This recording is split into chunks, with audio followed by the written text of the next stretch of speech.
বিছানা করে দিয়েছি। আর এখানে ওর দিদি বসে আছে।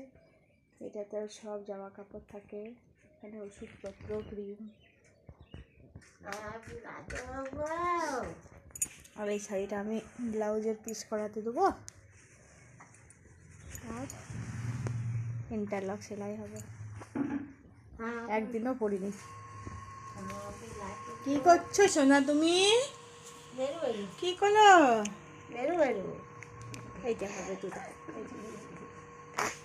হাত খাই, হাত খাই। কই রে? কই রে? দেখো দেখো কিরকম ঢুকছে। আমার বাবার ছোট্ট করে দোকান, এখন খুব একটা চালু নাই।